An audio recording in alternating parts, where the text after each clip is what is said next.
Assalamualaikum warahmatullahi wabarakatuh. Selamat datang di channel Cerita Astral, tempat di mana kisah-kisah astral, misteri dunia gaib, dan pengalaman supranatural menjadi nyata. Bersiaplah untuk menjelajahi dimensi lain, bertemu dengan makhluk tak kasat mata, dan menyelami cerita-cerita yang akan membuat bulu kudukmu merinding. Tapi sebelum kita mulai perjalanan ke dunia tak terlihat, pastikan kamu sudah menekan tombol subscribe dan aktifkan lonceng notifikasi agar tidak ketinggalan kisah-kisah misterius yang akan menghantuimu setiap saat.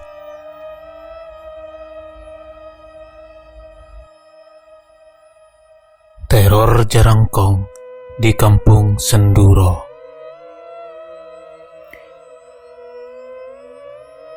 Di sebuah kampung terpencil di Jawa Timur, hiduplah seorang wanita bernama Sunarsi. Ia adalah anak sematawayang dari Mak Ranti, seorang janda tua yang sabar dan penuh kasih sayang. Sejak kecil, Sunarsi kehilangan ayahnya dan Mak Ranti membesarkannya dengan penuh perjuangan. Namun, semakin dewasa, Sunarsi justru menjadi sosok yang keras hati dan angkuh. Ia sering membentak ibunya dan mengabaikan nasihat-nasihat bijak yang diberikan ibunya. "Sunarsi, nak, jangan keluar malam-malam. Itu tidak baik untuk perempuan," ujar Mak Ranti lembut suatu malam. Namun, Sunarsi hanya mendengus dan melangkah pergi tanpa menghiraukan ibunya. Ia lebih senang berkumpul dengan teman-temannya di warung kopi hingga larut malam, meninggalkan ibunya yang menunggu dengan hati cemas. Sunarsi juga enggan membantu pekerjaan rumah.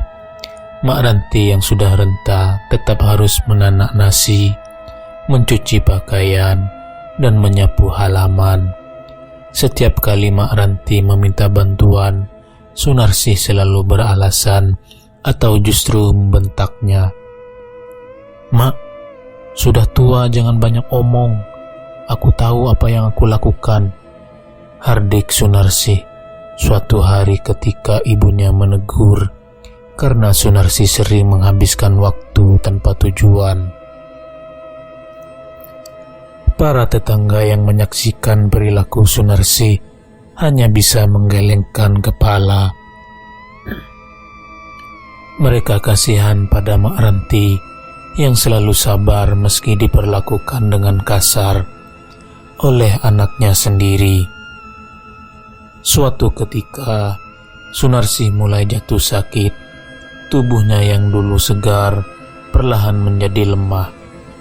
Ia sering batuk berdahak dan tubuhnya terasa panas. Namun, Sunarsi menolak dirawat dan tetap bersikap keras kepala. "Ini hanya masuk angin, Mak. Tidak perlu panik," ucapnya, meski tubuhnya semakin kurus dan wajahnya pucat. Mak Ranti yang tak berdaya hanya bisa merawat anaknya dengan penuh kasih sayang. Ia memasak jamu, mengompres dahi Sunarsi, dan berdoa siang malam agar anaknya lekas sembuh. Namun, Sunarsi tetap bersikap dingin dan enggan meminta maaf kepada ibunya.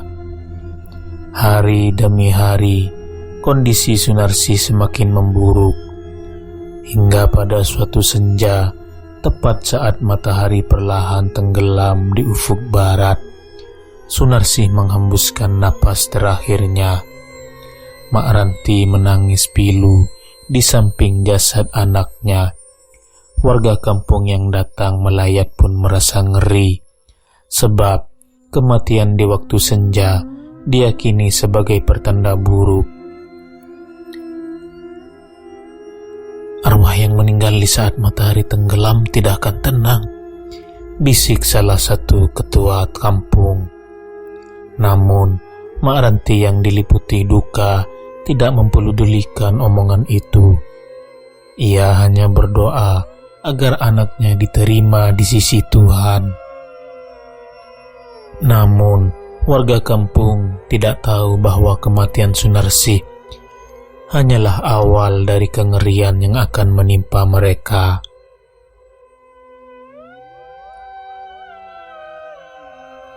Setelah prosesi pemakaman Sunarsih selesai, kampung Senduro diliputi kesunyian yang mencekam. Langit senja yang kemerahan perlahan berubah menjadi gelap, dan hembusan angin malam terasa lebih dingin dari biasanya. Mak Ranti duduk termenung di depan rumahnya. Air matanya berlinang. Tetangga yang datang melayat sudah kembali ke rumah masing-masing, meninggalkan kesedihan mendalam di hati wanita tua itu. Namun, ketika malam semakin larut, suara aneh mulai terdengar dari arah pemakaman. Bunyi derak tulang yang beradu seperti ranting kering yang patah, bergema di antara kabut tipis yang menyelimuti kampung. "Kalian dengar suara itu?" bisik Pak Diran, salah satu tetua kampung yang kebetulan melintas di jalan setapak. Beberapa warga yang masih berjaga pun mendengar suara serupa. Mereka saling pandang dengan wajah pucat. "Itu suara jerangkong," seru seorang pemuda dengan nada gemetar. Jerangkong dalam legenda kampung adalah arwah gentayangan yang bangkit dari kubur karena meninggal dalam keadaan berdosa, terutama bagi mereka yang durhaka kepada orang tua. Kematian Sunarsih saat matahari tenggelam dianggap sebagai pertanda bahwa arwahnya akan kembali untuk menebar teror selama 40 hari. Malam itu, warga memilih untuk mengunci pintu dan jendela rapat-rapat. Namun, ketenangan yang diharapkan tak kunjung tiba. Di beberapa rumah, terdengar suara langkah kaki yang berderak di atap, disertai ketukan pelan di pintu. Seorang anak kecil bernama Siti yang tinggal di rumah dekat makam menangis ketakutan. "Ibu, ada yang mengetuk jendela," katanya dengan suara gemetar. Ibunya, Bu Rukiah, memberanikan diri mengintip dari celah tirai. Seketika wajahnya pucat pasi. Di luar, di bawah sinar remang rembulan, berdiri sosok tinggi kurus berwujud tulang belulang yang mengenakan kain kafan yang compang-camping. Matanya kosong, namun dari rongga mata tengkoraknya terlihat cahaya merah redup yang menatap tajam ke arah rumah mereka. Bu Rukiah segera menarik anaknya dan membaca doa-doa perlindungan. Sosok jerangkong itu perlahan melangkah pergi, meninggalkan suara derak tulang yang membuat bulu kuduk merinding. Malam demi malam, jerangkong Sunarsih terus meneror warga kampung Senduro. Suara langkah tulang berderak, ketukan pelan di pintu, hingga bayangan tinggi kurus yang melintas di balik jendela membuat warga hidup dalam ketakutan. Tidak hanya di kampung Senduro, teror jerangkong mulai menyebar ke kampung tetangga, kampung Karangjati.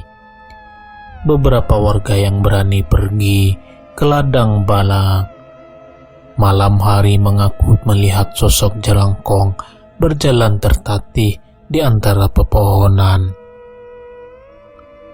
Sementara angin berhembus dingin membawa aroma anyir yang menusuk hidung. Di rumah Pak Diran, ketua kampung, suasana mencekam semakin terasa. Setiap malam, Jerangkong mengetuk pintu rumahnya 3 kali. Kemudian terdengar suara menyeret rantai besi di halaman. Ketika Pak Diran mengintip dari celah jendela, ia melihat Jerangkong berdiri tegak di bawah pohon beringin, memandang rumahnya dengan mata kosong yang bersinar merah. Warga yang ketakutan mulai membakar kemenyan, menaburkan garam di sekitar rumah, dan membaca doa-doa perlindung.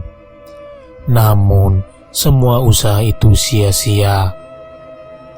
Jerangkong Sunarsi tetap muncul, semakin merajalela, dan bahkan menampakkan diri di siang hari dalam bayangan gelap yang melintas di sudut-sudut rumah. Di kampung Garangjati, seorang petani bernama Mbah Suro mengaku melihat Jerangkong berjalan di pematang sawah, menyebabkan tanaman padi yang dilewatinya layu seketika. "Ini bukan arwah biasa," gumam Mbah Suro. "Ini arwah yang penuh dendam dan tak akan berhenti sebelum 40 hari berlalu." Ketakutan semakin meluas. Anak-anak dilarang keluar rumah, dan warga yang berani keluar malam membawa lentera dan berkelompok agar tidak diganggu oleh Jerangkong. Namun, teror puncaknya terjadi pada malam ke-21. Di rumah Mak Ranti, Ibu Sunarsi, suara tangisan lirih terdengar dari halaman belakang. Mak Ranti yang dirundung kesedihan membaringkan diri melangkah keluar. Di bawah cahaya remang bulan, ia melihat sosok Jerangkong yang berdiri kaku, menatapnya dengan mata kosong yang bersinar merah. "Sunarsi, anakku," lirih Mak Ranti sambil meneteskan air mata. Jerangkong itu tidak bergerak, namun dari tengkoraknya terdengar suara serak yang berbisik, "Ampuni aku, Mak. Aku tersesat di antara dunia dan aku tak bisa pergi." Mak Ranti tersungkur menangis. Warga yang menyaksikan kejadian itu mulai menyadari bahwa arwah Sunarsi tidak akan tenang tanpa restu ibunya.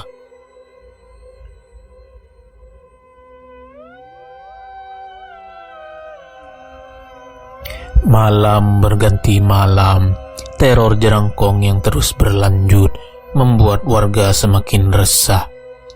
Namun, ada sebagian keluarga Sunarsi yang menolak percaya bahwa teror ini berasal dari arwah Sunarsi.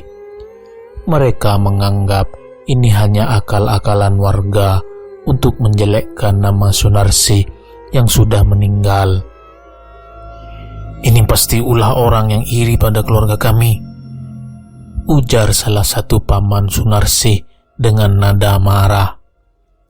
Pak Diran sebagai ketua kampung akhirnya memutuskan untuk membuktikan kebenaran ini bersama beberapa warga yang berani, termasuk pemuda bernama Joko dan Mbah Suro yang paham ilmu leluhur. Mereka berangkat menuju makam Sunarsi pada tengah malam.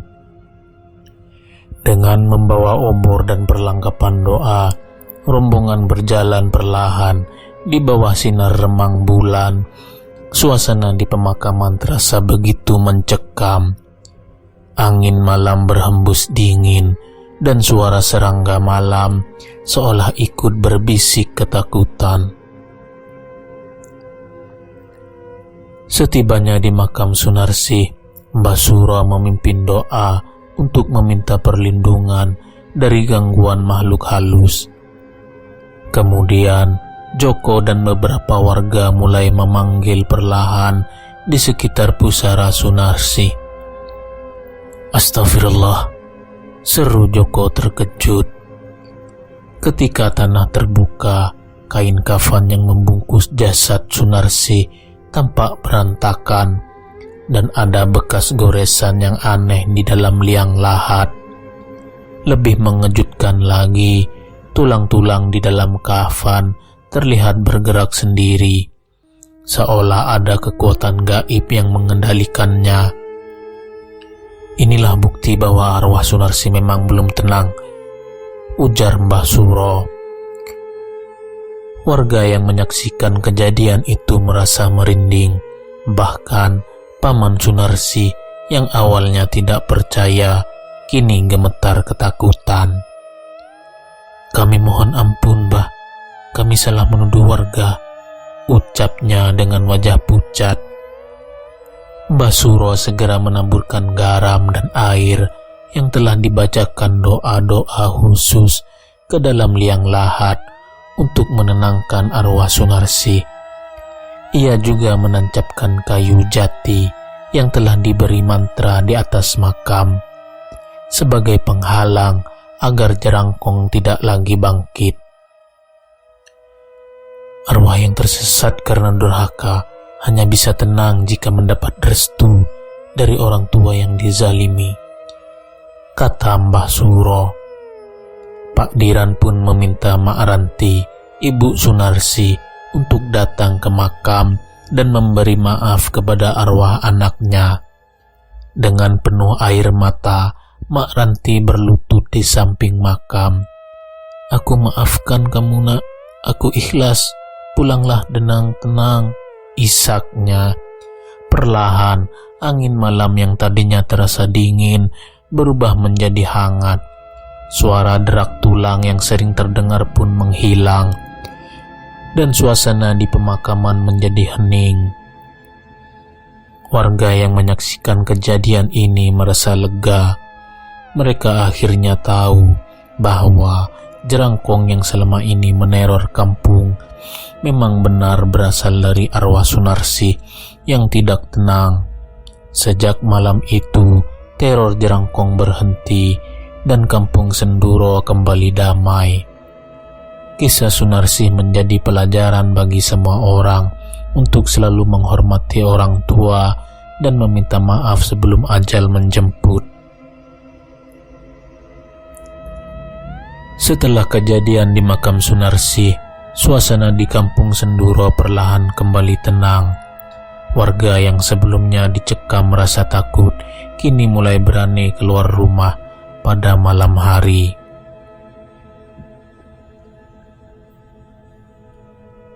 Bayi yang dulu menangis tanpa henti, kini tidur nyenyak. Dan tanaman yang sempat layu kembali menghijau. Mak Ranti, meskipun hatinya masih diliputi duka, merasa lega karena arwah anaknya akhirnya bisa beristirahat dengan tenang. Ia sering duduk di serambi rumah sambil melantunkan doa untuk Sunarsi, memohon ampunan agar dosa-dosa anaknya diampuni oleh Tuhan. Warga kampung telah bersatu melawan teror yang berasal dari kesalahan masa lalu. Ini pelajaran berharga bagi kita semua, ujar Pak Diran dalam pertemuan warga. Mbah Suro yang dihormati karena ilmunya juga berpesan kepada para pemuda agar selalu menghormati orang tua dan menjaga adab dalam kehidupan sehari-hari. Arwah yang tersesat itu bukan sekedar cerita, itu adalah peringatan bagi kita untuk selalu berbuat kebaikan dan menghormati leluhur, katanya. Sementara itu, keluarga Sunarsi yang sempat menolak percaya kini merasa bersalah atas tuduhan mereka kepada warga.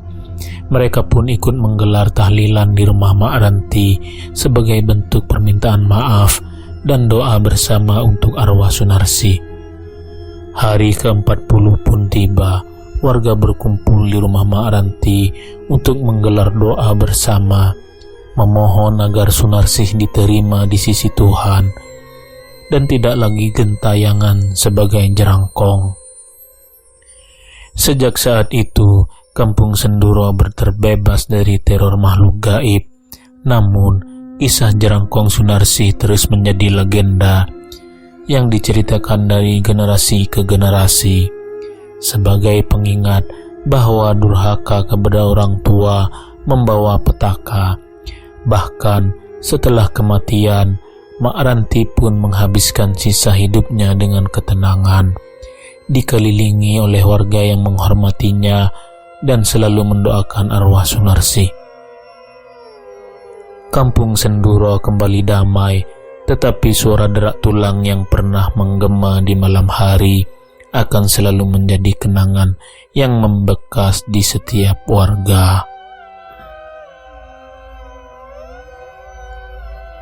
Terima kasih untuk kalian semua yang sudah menonton dan yang suka dengan video ini.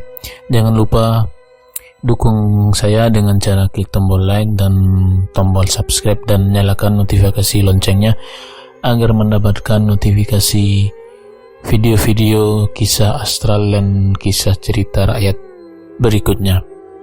Terima kasih. Wassalamualaikum warahmatullahi wabarakatuh.